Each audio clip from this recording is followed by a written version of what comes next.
wealthy and well-positioned are not exactly good for the job, but that's the way our politics is. Then another function of the president is to chair cabinet meetings. As the head of government and as the leader of government, he chairs cabinet meetings. And then it's not just chairing cabinet meetings, but he's also responsible to direct and coordinate the functions of ministries and cabinet secretaries. So for example, if there's a resolution to make sure that okay, like for example, now we're living in a COVID time and the vaccine needs to get to everybody, the president will make sure he will call the health the health cabinet secretaries, internal security, to make sure that the vaccine reaches everybody. If this is not done, then the first person we will blame is the president. Before we can even blame the nurse who is injecting you, the first person we will blame is the president. If he's unable to control his cabinet and his government and to coordinate them, we will come for him. And then the president is also responsible to assign responsibility for the administration and the implementation of any act of parliament to a cabinet secretary. So when parliament legislates something that needs to be done by the executive, it is up to the president to make sure that it has been implemented. So for example, and this is a huge debate, we were talking about the 2/3 majority rule.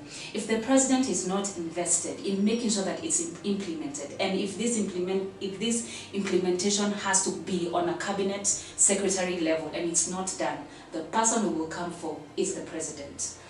And then another thing the president does is to receive foreign diplomatic and consular representatives. The thing about ambassadors are usually the mouthpieces of presidents. So for example, if the president is receiving maybe the diplomat, like a representative from Russia, is almost like receiving, like, you know, the mouthpiece to the president of Russia.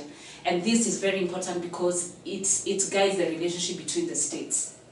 Another thing that the president does is that the president confers honors. We're talking about Head of State Commendation, we're talking about Elder of the Golden Heart, EGH, we're talking about Order of the Burning Spear, OBS. The president does all that, where he gives you, it's almost close to what the Queen does when she knights someone. You know, I told you, colonial inheritance. The president also declares a state of emergency. The only state of emergency I'm aware of is the one that we studied in 1956. I don't know whether the president has declared a state of emergency after that. I need to check. But then I understand that sometime during the Wagala massacre time, there was something like that in northern Kenya, and that was the president who, like the president is one who's responsible for declaring a state of emergency if and when necessary. The president also declares war. But the president cannot just wake up and say, today I choose violence and chaos, and then he declares war by himself. It needs to be with the approval of parliament. And then the president also ensures that international obligations are fulfilled. Because you know, Kenya does not exist on its own. We also exist in an international community. And sometimes international communities have treaties, conventions, international regulations. For example, the World Health Organization has, I don't know how specific this is, but the World Health Organization states that the World Health Organization states that we must have like 5% of our entire national budget must go to health services. The president needs to make sure that he needs to see or be explained to by someone that does our health budget go according to what the World Health Organization has said about what, and now that we're in a pandemic, I think it's higher. But when I looked at our national budget for 2020-2021, it looked like security was higher than health in a pandemic. But anyway, that maybe there are reasons for that. Another thing that the president does is exercise the power of mercy. Now, the power of mercy refers to, like when someone is convicted, the president can either lessen the sentence. Also, if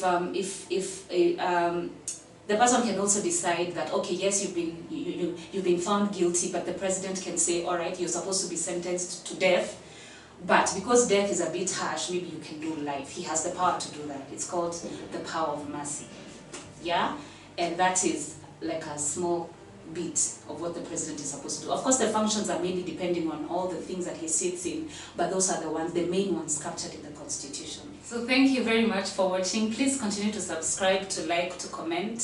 Follow us on our Twitter at @mwenzangu. Follow us on Facebook at Mafrika Mwenzangu, and Instagram is at @mwenzangu. Thank you very much for the love and for subscribing and liking. We're in this journey together, I promise you. Thank you, and